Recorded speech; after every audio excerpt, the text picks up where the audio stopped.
Hey everybody, welcome back. It's Euro Maestro. We're broadcasting live from Paris. We're in a tower, which is the only vestiges left of medieval residential architecture in Paris. So we're inside the tower now, and we're gonna try, third time's a charm. We had some technical issues on the first two attempts, but let's see, hopefully this third attempt will fix those problems. We're gonna walk up the tower now and go upstairs. I think the signal is a little bit better now than it was previously. So we're going up this staircase. Now you can imagine these walls are pretty thick. So that's what causes some of the issues here. Ooh, look at this.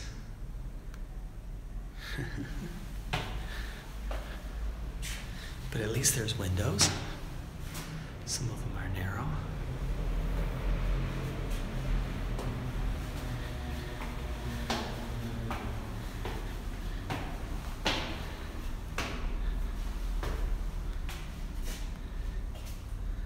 Oh, look at that. That's pretty cool. Let's see if we can go outside for a second. So if you can imagine, like I said, when the property was here, this would have been over 1 hectare, and this would have connected with the wall of the city. The wall of the city ran right through the property. Now, what that did, because the wall is fortified, right? So that allowed you to actually go from one part of the city to another part of the city without going on the streets of Paris, which at the time would be a tremendous advantage, because not only would it be faster, but the streets of Paris at the time would have been crowded, would have been dangerous, would have not been clean. Whereas here you could, without even having to leave your house, you could take the fortification and get to other parts of the city. So this is a huge advantage. So if you're just joining in now, if you didn't see the other two parts, this was owned by the Duke of Burgundy. And there was a war going on at the time, the 100 Years' War, and you guys might remember that from Joan of Arc. Joan of Arc plays a big role in this. King Charles VI has a bout of madness, as rulers sometimes have, and because of this, there was a little civil war to try to get power between two powerful families.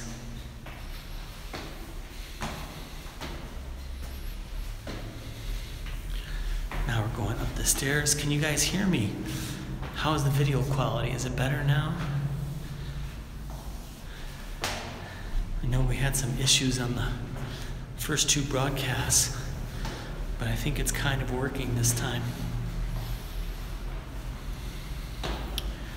As you go up the stairs. So as I was saying earlier, stairs at this time were also a sign of power and wealth. So that's why they would build these huge staircases and put the rooms up at top. And also, it provided a lot of security. As we'll see, they'll need that because of all these battling. Now, this is the first part of the helical staircase. It's pretty wide, I mean relatively wide. If you've seen some other staircases, even from later centuries, they're much more narrow. This one's pretty wide. But then we go into the second part right here, and now it's gonna get a lot more narrower as we go up these stairs. A little darker. Oh, and we see one of the rooms up at top. This would have been a working room used by the Duke of Burgundy. And there's all kinds of historical information. So Jean Sans Peur. So in English he would be called John the Fearless. John without fear. There's Charles VI, the Mad King. So just like in England they had King George, who was mad, we also had a mad king in France, which was King Charles. Charles the Sixth. Oh, and look at this. I love this. I want this on my walls.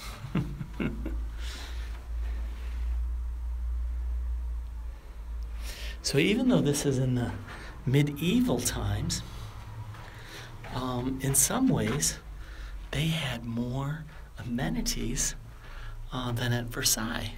So for instance, they had toilets here, and you can see right here an example of that. Okay, so they had water and they had toilets, which would have been a nice convenience, which they didn't have at Versailles, even though you had all the nobles there. All right, should we go up? We can go up higher. If you're claustrophobic, you might not like this climb. Thunderboxes. I wasn't familiar with that term. All right, let's go up the stairs. You ready, guys? You're going up the stairs with me. And we go up to the next room. Wow. And we're going up higher and higher.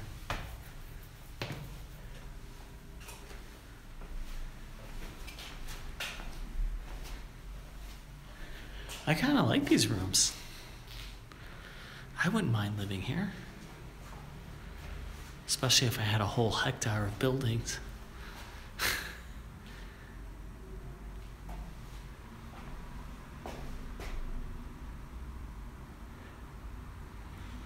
So here's like a throne-like seating that he would have had, even though he was a duke.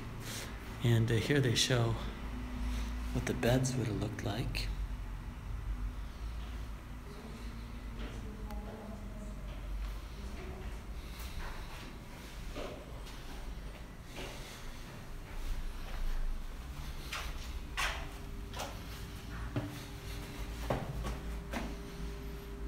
Whoa.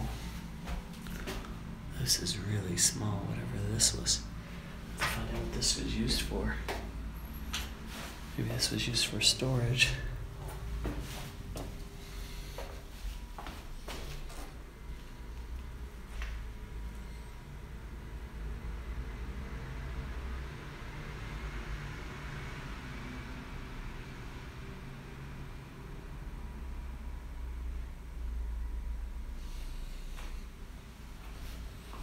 Let's go upstairs.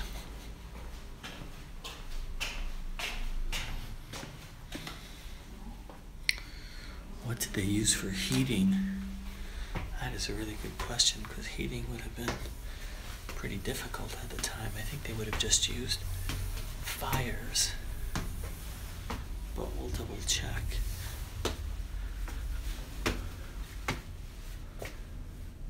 Huh. So here we are at the top of the tower.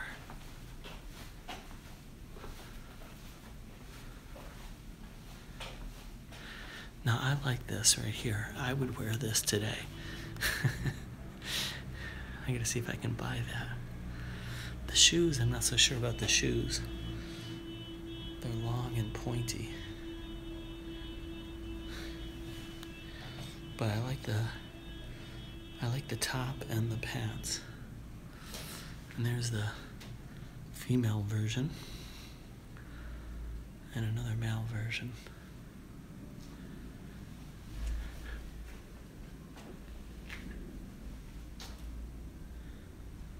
So I find the clothes very, very interesting. But I have to get a screenshot of this. This is something I would definitely wear. Not the best data connection, no. Well, we're inside, stone. These very thick stone walls.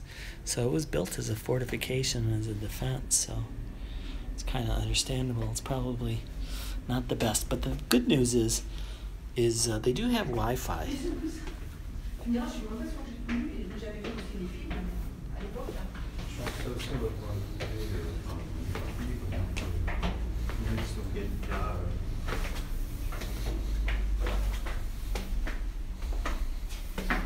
Let's take the steps down and let's go outside, or we should get better signal.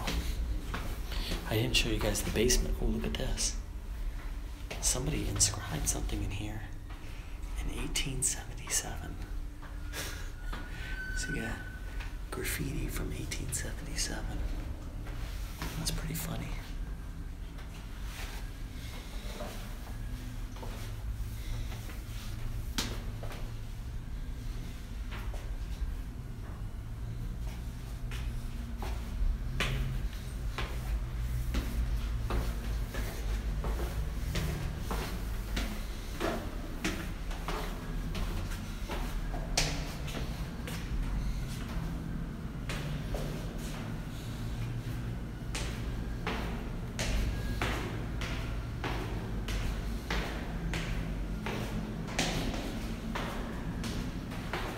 Be careful, don't fall.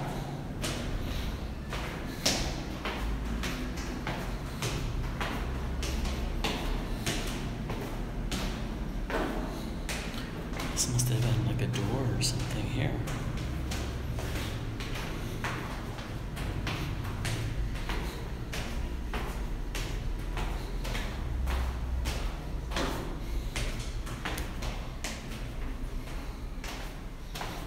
Very echoey, yeah.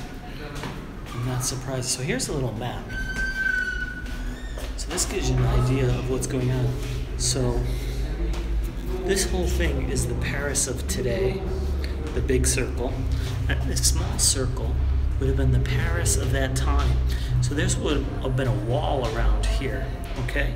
And then later they built a wall here. And then later they built a wall out here.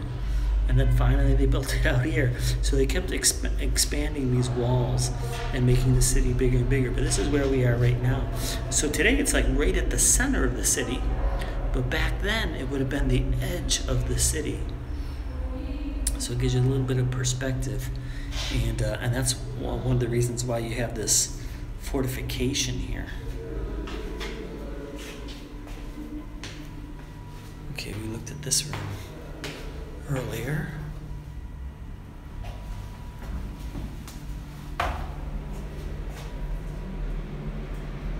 Oh, here's a model. This model gives you a little bit better idea of what this would have looked like.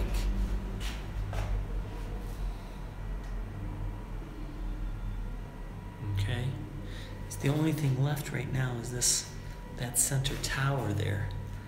But you can see there was a lot more. In fact, it wasn't just one building, it was a series of buildings, lots and lots of buildings over 1 hectare, because you had to support all of the staff for the upkeep. So there probably would have been like hundreds of people, probably like about 400 people or so, to maintain the property. And the Dukes, you have to remember, he had multiple palaces. So he had this one in Paris, but he also had them in Lille and in Luxembourg and in the Netherlands and all over. So now we're outside. Connection not as good as I would have thought it would be.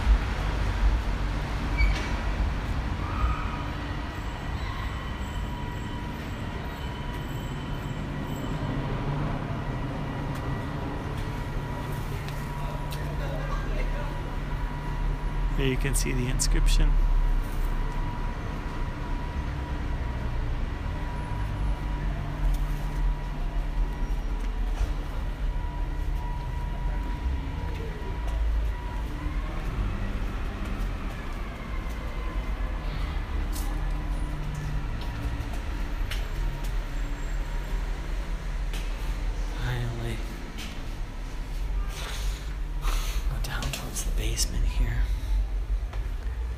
see there's plenty of documents and objects to show you everyday life back then.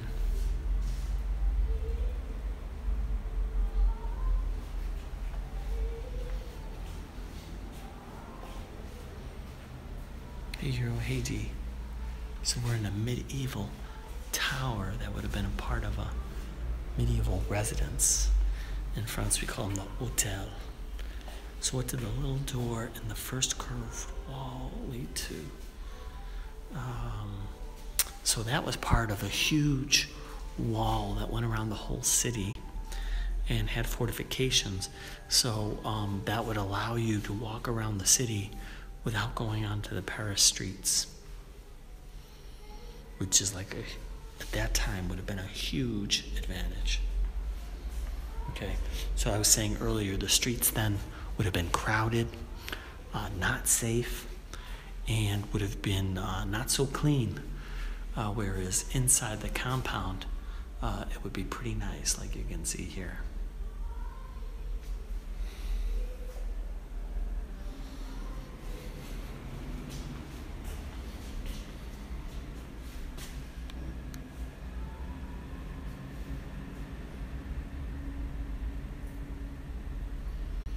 So if you can imagine, this is what life would have been like.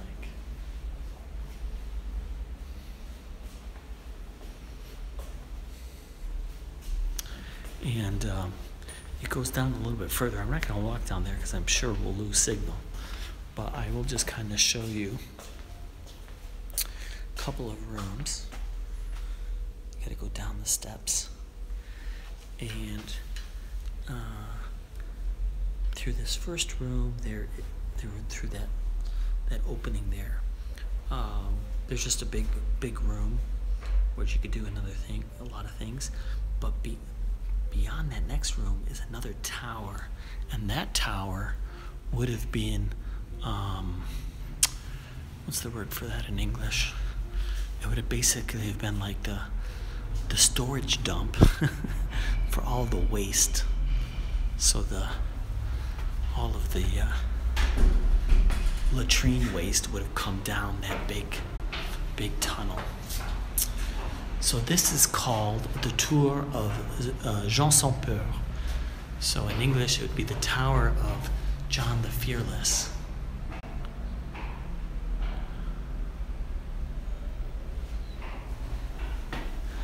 And we had a lot of issues with signal today, unfortunately. So I'm going to have to probably redo this whole video offline and upload it to do it justice. But at least you guys got a sneak peek in the live video.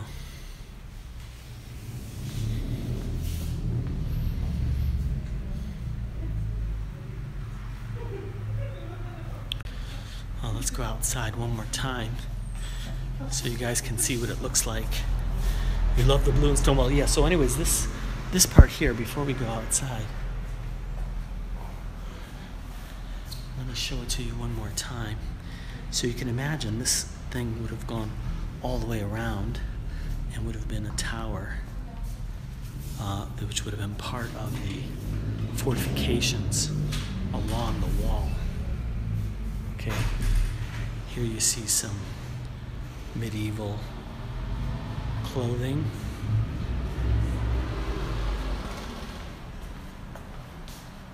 Some more medieval clothes. Looks like a gorgeous day. Let's go outside and take a look and give you some perspective on what this tower would have looked like. You see they have all kinds of